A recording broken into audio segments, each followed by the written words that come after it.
आज आपण गोड बुंदी कशी बनवायची ते पाहतोय। चला तर मग पटकन आजच्या ह्या व्हिडिओची सुरुवात करूया।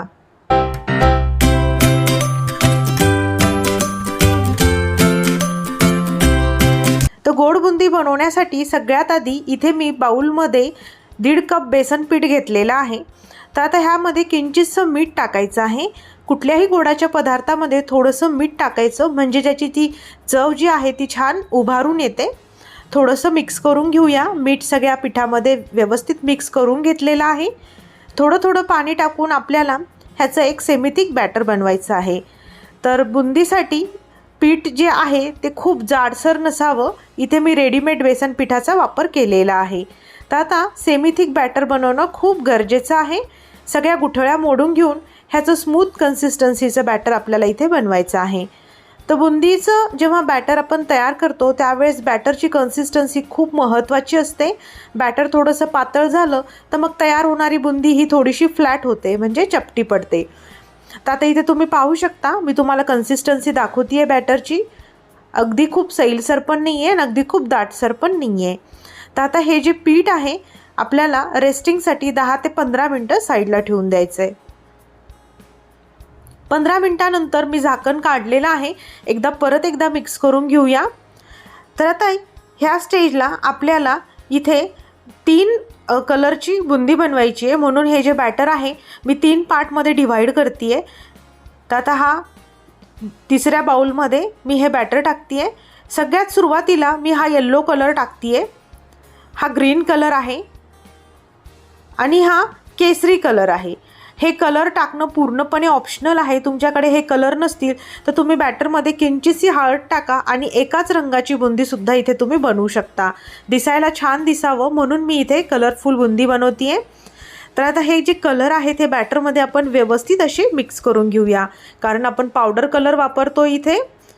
तर आता इथे हे माझं येल्लो जे कलरचं जे बॅटर आहे ते मी इथे तयार करून घेतले आणि तिन्ही कलर मी व्यवस्थित बॅटरमध्ये मिक्स करून घेतलेत। पाहू शकता इथे साईडला तेल गरम करत ठेवलेलं आहे।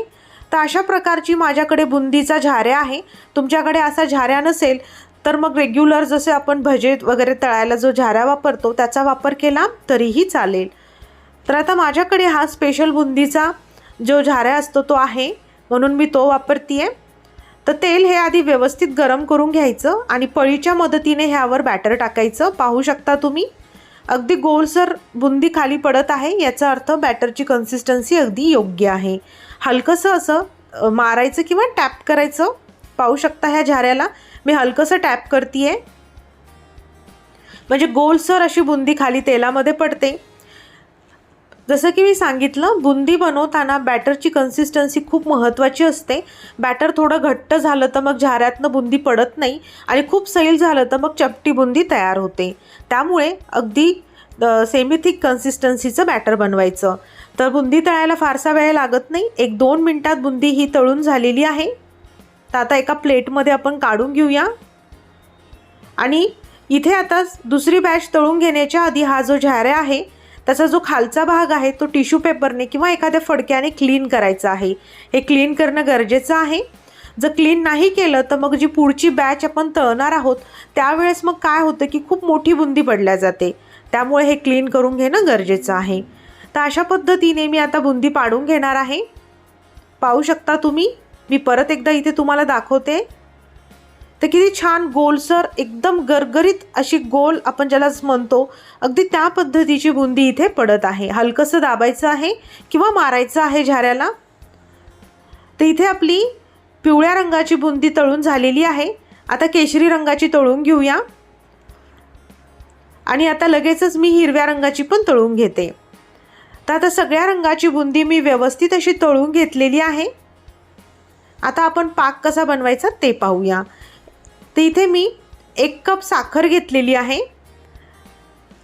इथे मी 1.5 कपाला थोडं कमी बेसन पीठ घेतलं होतं तर 1 कप साखर घेतलेली आहे।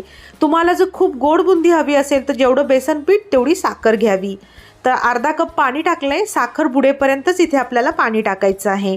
तर आमच्याकडे आम्ही थोडंसं कमी गोड खातो त्यामुळे मी साखरेचा वापर थोडासा कमी केलेला आहे।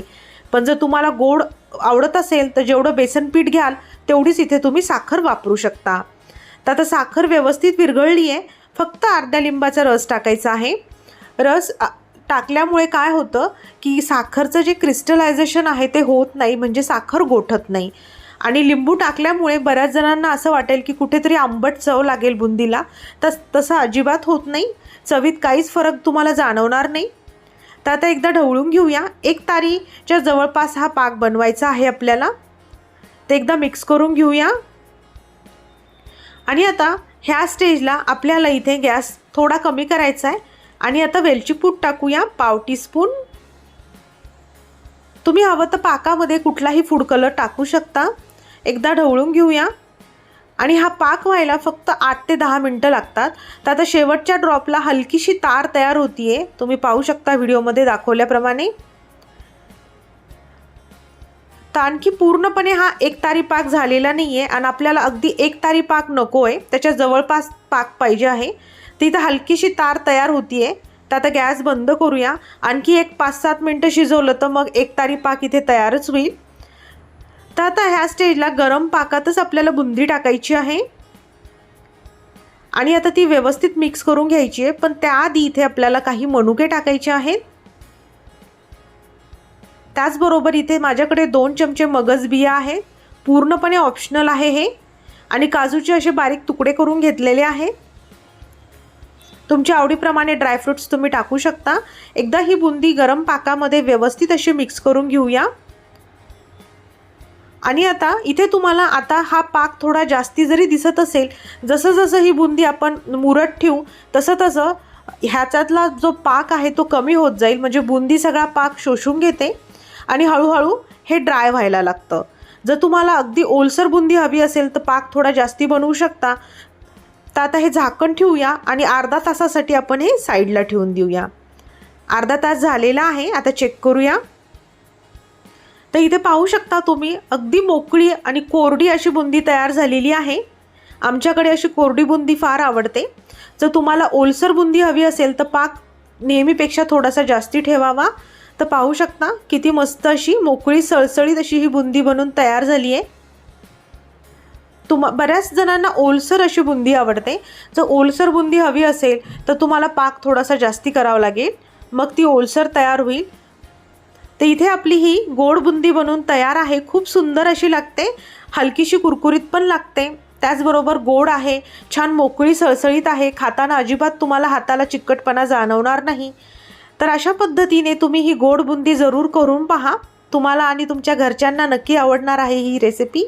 आणि नेहमीप्रमाणे तुम्हाला आजचा हा व्हिडिओ आवडला तर व्हिडिओला जरूर लाईक करा। व्हिडिओमध्ये सांगितलेल्या टिप्स व्यवस्थित फॉलो करा।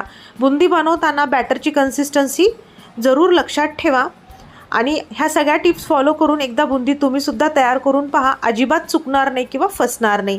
अगदी हलवाई स्टाईल बुंदी तुम्हीसुद्धा घरच्या घरी आरामात बनवू शकाल। आणि आजचा व्हिडिओ तुम्हाला कसा वाटला हे मला कमेंट करून नक्की सांगा। आणि चॅनलवर नवीन असाल तर चॅनलला सबस्क्राईब करायला विसरू नका।